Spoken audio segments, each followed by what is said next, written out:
times, but you won't give up until you pass that exam. You're going to go for interviews several times. You're going to be rejected, but each time they reject you, you return. You're going to set up businesses several times. You're going to make mistakes, but a mistake does not define who you are. And so from primary school, working with a stick, I came to this University of Nigeria and Nsukka. And when I entered this school, life was a hell for me. No money to eat, nothing.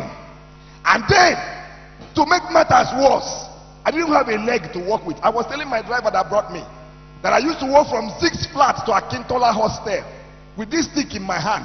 Why? Because I wanted to prove somebody wrong. I knew I might be physically challenged, but that is not who I am. I know that you might not be beautiful according to people's standards, but that's not who you are. I know you might not be as rich as others, but that's not who you are. I know that you might not come from the greatest of families. Young person, that's not who you are. So I came in here, and then I had a terrible experience after I lost my dad. A lecturer, I went to ask him a question in the class, and this man said to me, bring the question to the class. I want everybody to gain from this question.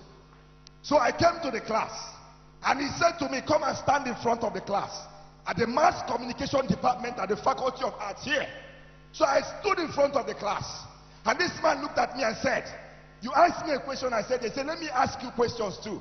He said to me, when you were entering the university, where did you pass? I said, sir, I passed through the university gate. He said, when you were passing, who did you see? I was wondering, what was the need? I said, sir, I saw the transporters, the Okada people. Said yes. Who else? I saw the security people. Yes. Who else? I saw those hawking. He said to me, think very well. Who else did you see? I said, sir, I saw those who were begging. He said, describe them for me. So I described them to him. I said, some of them are blind, some of them are physically challenged. This lecturer pointed me in my face and said to me, that's where people like you stay, at the gate. He said to me, pack your things, go to the gate, sit at the gate and beg. He said to me, you will never become anything. Your place is at the gate. He said to me, look around the class. Is there anybody with a stick in their hand? He said, back. Listen to me, child of God. Young people, listen. Life is not about the container, but the content. Life is not about the container. It's not about how tall you are. It's not about who you think you are. What can you do? What is inside of you? What prophecy are you carrying? What dream are you carrying? Can I share to you? I left this school with a first class. Listen to me, young people. I left this school with a CGPA of 4.86. Listen to me, young people. Today as I stand here, I have a PhD. I am a lecturer and I teach in 2 different schools. I have cars and I drive on my own. I have family, I have a wife and children. Listen, child of God. Nobody is your classmate. You are your own. Nobody should influence you. Hey, young person, listen to me. You are not in competition with anybody. By the special grace of God, I have traveled around the world. The last time I got to UK, I got to London Heathrow Airport with the same stick in my hand. That's something for which they mocked you. That's the same thing God will lay hand on and elevate you. Do not cry. Young person, believe in yourself. Believe in yourself. When I got to Heathrow, the white man called me. A church organized a program to train their pastors in London and in Turkey. And they wrote to me and said, come and train our pastors. So when I got to Heathrow, they sent the white man to come pick me. He was carrying a placard with my name, Dr. Kasarachi Innocent. So when he came, I said, hi, my name is Dr. Kasarachi Innocent. He took a step and said, are you sure? Oh, come on.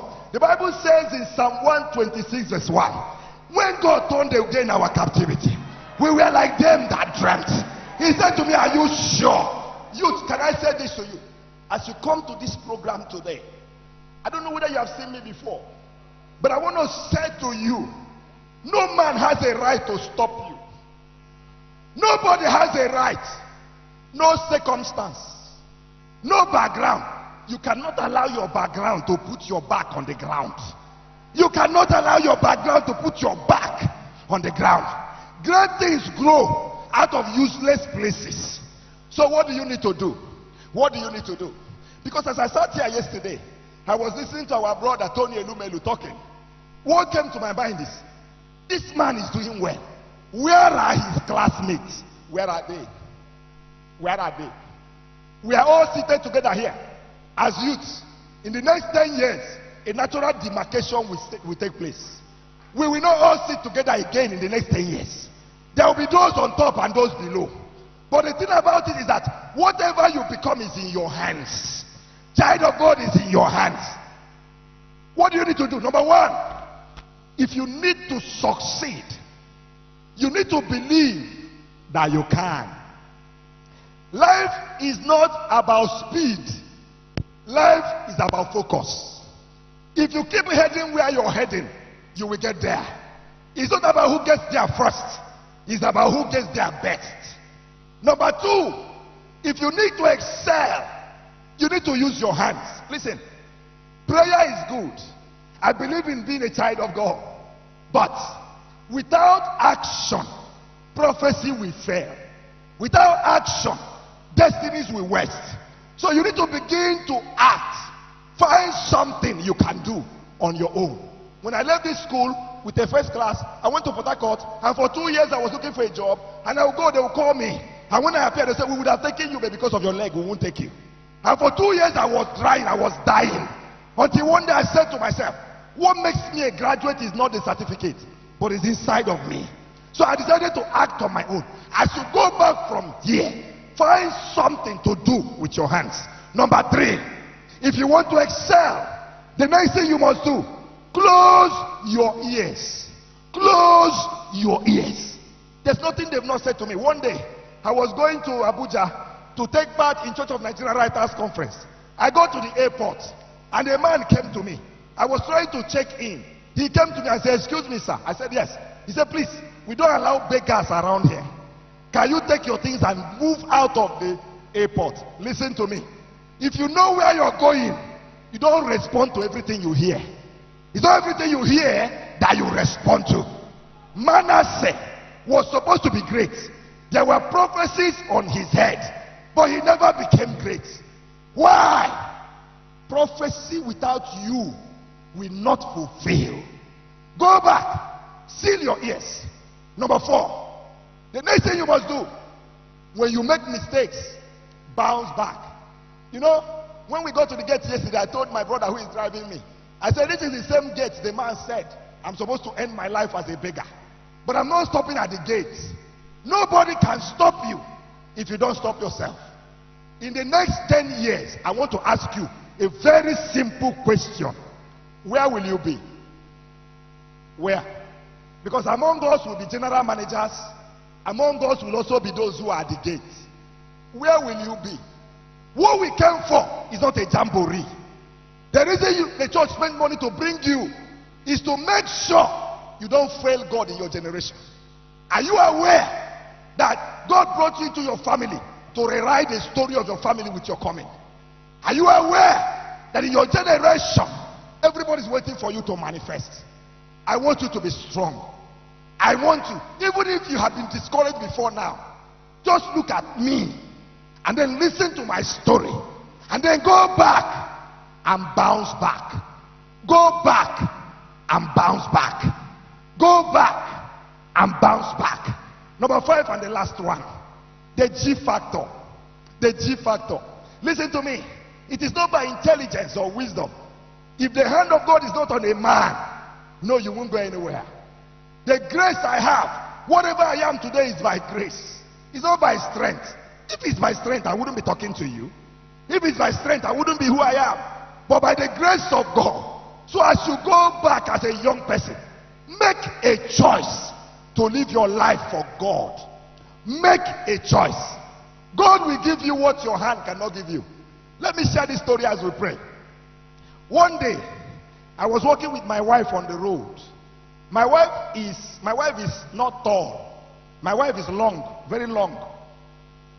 Very, very long. So I was walking with her.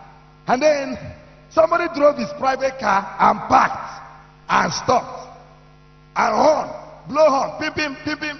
So my wife said, Go now, go and check. Now your friends will get car. So I went to him. I said, yes, sir. He said, sorry. Where are you guys going? You and that's your sister. Where are you going? I said, we are going to some place. He said, go and call her. I want to give two of you a lift. So I went back to my wife. And I called her. I said, the man is calling us. So she came. And the man wound down the glass. I said, hi, sweetheart. How are you? Can you enter the front? Let your brother enter the back. Can you give a clap to Jesus? Can you celebrate Jesus for me? Celebrate Jesus for me. Say, can you enter the front? Let your brother enter the back. My wife said, are you crazy? This is my husband. And the man put up the car and said to me, Oga, now your wife? I said, yes. He said, how manage? I said, I don't know how manage, but she's my wife. I don't know how manage. Listen to me, young people. When you live your life for God, God will give you what your hand cannot get for yourself.